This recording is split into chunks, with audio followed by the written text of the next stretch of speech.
1563 students को और एक बार परीक्षा देने की ऑप्शन उनके सामने है। मेडिकल एंट्रेंस एग्जाम नीट 2024 के रिजल्ट के बाद दाखिल की गई याचिकाओं पर सुप्रीम कोर्ट ने सुनवाई करते हुए कहा कि ग्रेस मार्क्स पाने वाले 1563 छात्रों को फिर से परीक्षा देनी पड़ेगी। हालांकि कोर्ट ने काउंसलिंग पर रोक लगाने से इनकार कर दिया। सुप्रीम कोर्ट ने नोटिस जारी करके 2 हफ्ते में एनटीए से जवाब मांगा है। अब मामले पर अगली सुनवाई 8 जुलाई को होगी। केंद्रीय शिक्षा मंत्री धर्मेंद्र प्रधान ने कोर्ट के आदेश के बाद नीट मामले में एक बात क्लियर कर दी। 6 सेंटर में लगभग 1563 स्टूडेंट उसमें परीक्षा दे रहे थे। उनके मन में आया कि भाई ये हमारी साथ थोड़ा अन्याय हुई है, हमारी टाइम लॉस हुई है, हमारे लिए कुछ सोचनी चाहिए। सुप्रीम कोर्ट की एक स्टैंडिंग ऑर्डर है।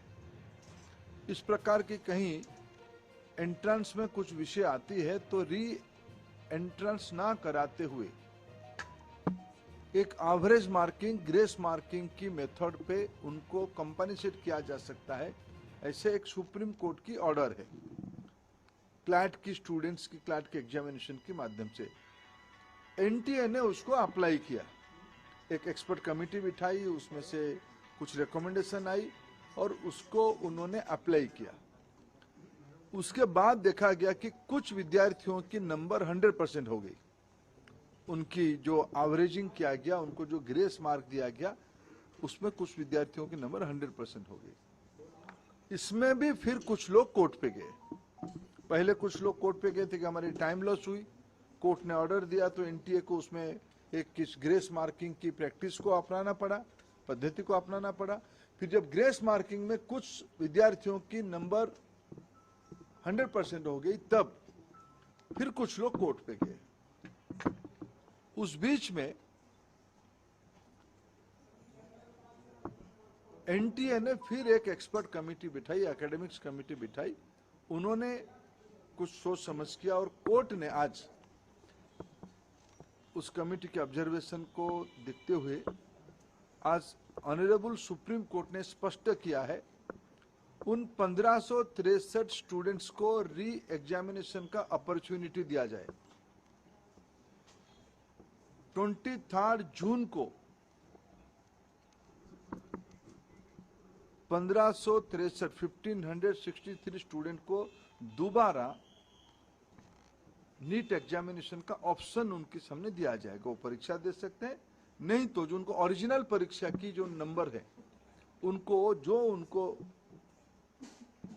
वो परीक्षा उसको भी ऑप्ट कर सकते हैं, नहीं तो अगर उनको उसमें ना देके और एक चांस लेना है तो वो 23 जून को एक बार परीक्षा भी दे सकते, जो चाहेगा।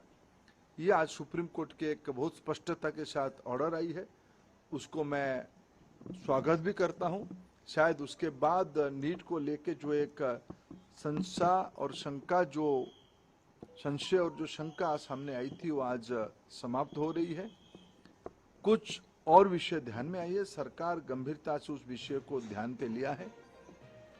हमें पूरा पारदर्शिता, कुछ विषय क्वेश्चन लीक की भी आई है, कुछ रिट पिटीशन उसके ऊपर भी लगी है, सुप्रीम कोर्ट की संज्ञान में है, उसके ऊपर भी सरकार अपना स्पष्ट मत रखेगा। मेरे जितना जानकारी है, नीट एक कॉम्पिटेंट एग्जामिनेशन करने वाला अथॉरिटी बन चुकी है।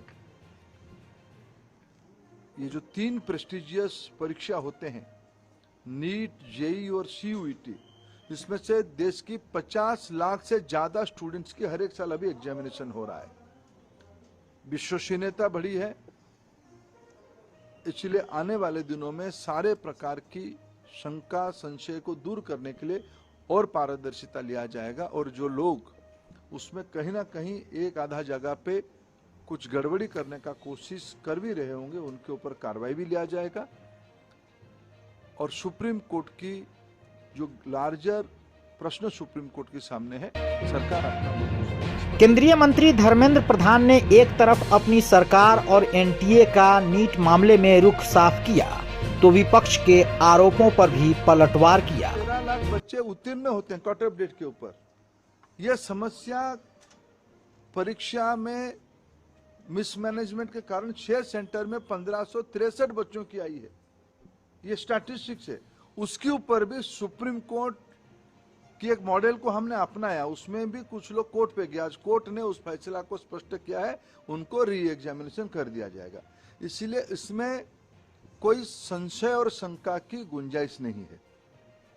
इसमें स्पष्ट हो गया है उन विद्यार्थियों को 1563 स्टूडेंट्स को और एक बार परीक्षा देने की ऑप्शन उनके सामने है। वो चाहे तो परीक्षा दे सकते हैं। कमेटी के लोगों का नाम क्यों नहीं बताया जा रहा है सर? कमेटी के लोगों का नाम क्यों छुपा के रखा? नहीं, नाम छुपाने का क्या है? देखो, देश की शिक्षाविदों के नेतृत्व में हुई है। यूपीएससी की पूर्व चेयरमैन उन्हीं की नेतृत्व में हुई है। मेडिकल कमीशन की अधिकारी उसमें है। देश की पुराने वाइस चांसलर उसमें से हैं और उस कमेटी की रिकमेंडेशन सुप्रीम कोर्ट ने उस विषय को इंट्रोड्यूस किया है। सुप्रीम कोर्ट कहने के बाद आगे और कुछ विषय रहती नहीं है। आदरणीय जज ने सारा पक्ष को लिया है। देखो, विपक्ष के पास कोई मुद्दा है नहीं। चुनाव में हार के बाद उनके मन में एक का इधर उधर की मुद्दा की तलाश में है। वो ईवीएम के पीछे कभी पड़े थे, कभी और कुछ लोगों को काम पे लगाए थे। ये भी ऐसा उनको लग रहा था कि एक मुद्दा मिल जाएगा, लेकिन जब आज परामर्श और रिकमेंडेशन कोई भी दे, फाइनली जजमेंट तो सुप्रीम कोर्ट ने ही तो दिया। नीट यूजी 2024 की परीक्षा में जिन 1563 उम्मीदवारों को ग्रेस मार्क्स मिले हैं, उन्हें फिर से परीक्षा देनी होगी। अब एग्जाम 23 जून को होगा और रिजल्ट 30 जून तक घोषित किया जाएगा, जिससे कि 6 जुलाई से शुरू हो रही काउंसलिंग पर कोई असर नहीं पड़े।